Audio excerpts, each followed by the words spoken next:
saludándole en el amor del Señor, deseando ricas y abundantes bendiciones del cielo hacia sus vidas. Ha llegado la hora de compartir el devocional, el pancito diario de vida que tanto bien hace a nuestras almas. Hoy corresponde nuestra sección Sabiduría Bíblica, la sección para iniciar la mañana y la semana. Y hoy vamos a titular simplemente la sabiduría bíblica de hoy, obedece. Obedece. Acompáñeme al libro del profeta Jonás. Libro del profeta Jonás, capítulo 1, versículo 17. Libro del profeta Jonás, capítulo 1, versículo 17. Mientras la busca, voy a ir contextualizando. Jonás fue un profeta usado por Dios para una misión muy en particular. El común de los profetas fueron usados por Dios para hablarle al propio pueblo de Israel contra el cual Dios estaba en contienda. Sin embargo, a Jonás se le usa para hablarle a uno de los peores pueblos.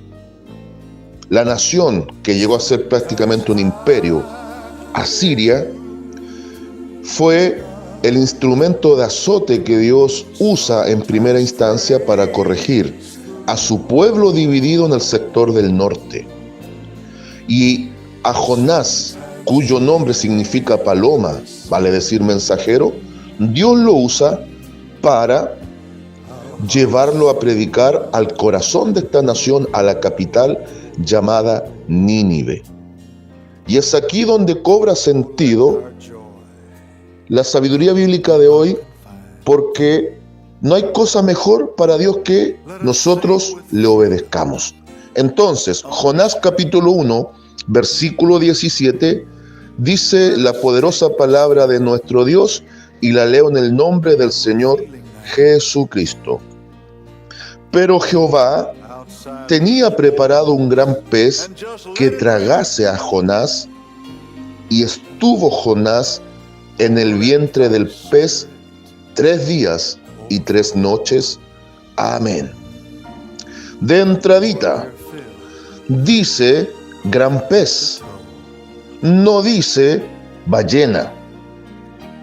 Es que es imposible que un pez sea capaz de tragar al hombre. ¿Quién dijo que es imposible? Para Dios no hay nada imposible. El asunto en cuestión es que aquí ya lo dice, que Dios de antemano tenía preparado un gran pez para que tragase a Jonás. ¿Por qué? Porque la misión era llevar el mensaje a Nínive. Y fíjese lo que dice el versículo 3. Y Jonás se levantó para huir de la presencia de Jehová a Tarsis, y descendió a Jope, y halló una nave que partía para Tarsis, y pagando su pasaje, entró en ella para irse con ellos a Tarsis, lejos de la presencia de Jehová. Escúchelo bien, lejos de la presencia de Jehová. Y ahora Dios va a permitir todo un tema, una tormenta, para que finalmente naufragaran y el pez, o prácticamente para provocar un posible naufragio, pero que al final Jonás se reconociera, lo echasen al mar y el pez lo tragase.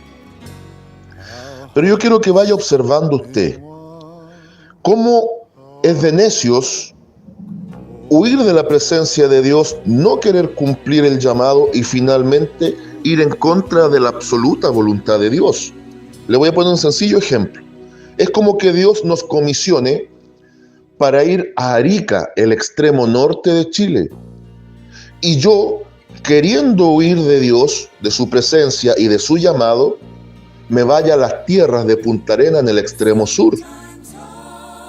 Pero aquí viene lo clave. Para todo profeta rebelde, para todo el que huye de la presencia de Dios y del llamamiento que Dios nos hace o Dios le hace, Dios mismo tiene preparado un gran pez. En el caso de Jonás fue un pez literal. En el caso nuestro El pez puede ser una enfermedad, puede ser una mala racha económica, puede ser una situación puntual complicada, la cual nos va a obligar a cumplir la voluntad de Dios. Podríamos argumentar y decir, bueno, el enojo de Jonás, la objeción de Jonás y el rehusarse a cumplir lo que Dios pedía, tenía asidero, dado el carácter del pueblo de Asiria y principalmente los ninivitas. Eran gente perversa en extremo. Era gente que cuando invadía los pueblos a los cuales querían dominar, arrasaban, mataban al que se le ponía por delante. A las mujeres no solo las violaban o torturaban, sino que hay registros que dicen que a las mujeres embarazadas les arrancaban la criatura del vientre y le ponían un gato vivo dentro, donde le cortaban las manos y los pies, y eran expertos en la tortura y sabían cómo aplicar ciertas heridas que no causaban la muerte en forma inmediata. Eran terribles. Y a la predicación de Jonás vino un arrepentimiento momentáneo, pero 100 años después, registra la Biblia a través de otro profeta llamado Nahum, vino la caída definitiva también de Nínive. Entonces, en la sabiduría del día de hoy, tenemos que enfocarnos en esto, que es de sabios obedecer a Dios. Y obviamente es de necios querer ir en contra de su voluntad o simplemente rehusar el llamado que Dios nos hace. Por lícitas que sean aparentemente nuestras excusas, Dios es el que tiene la razón. Ahora, al final del libro de Jonás, cuando se muestra el enojo de Jonás, se muestra también la gran misericordia de Jehová, de nuestro Dios, a través de la calabacera. Dios permite que salga una calabaza que en su momento le dio sombra a Jonás, pero cuando Dios permite que un gusano hiera, es decir, que se seque la calabacera, Jonás se molesta. Y para ir concluyendo, ya estoy en el capítulo 4, versículo 9 en adelante, dice claramente: entonces dijo Dios a Jonás, ¿tanto te enojas por la calabacera? Dios respondió, mucho me enojo hasta la muerte. Y dijo Jehová, tuviste tu lástima de la calabacera en la cual no trabajaste, ni tú ni la hiciste crecer, que en espacio de una noche nació y en espacio de otra noche pereció. Y no tendré yo piedad de Nínive, aquella gran ciudad donde hay más de 120,000 personas que no saben discernir entre su mano derecha y su mano izquierda y muchos animales. La misericordia de Dios, el amor de Dios, la gracia de Dios es incomprensible a nuestra mente humana. Ahora, en esto del gran pez preparado, finalmente el pez lo vomita a Jonás en el lugar donde él naturalmente tenía que haber llegado. Entonces, vamos comprendiendo las lecciones. Por más que le porfiemos a Dios, por más que evitemos el plan de Dios o el propósito de Dios, el cumplimiento del llamado, Dios lo va a cumplir igual, nos guste o nos disguste.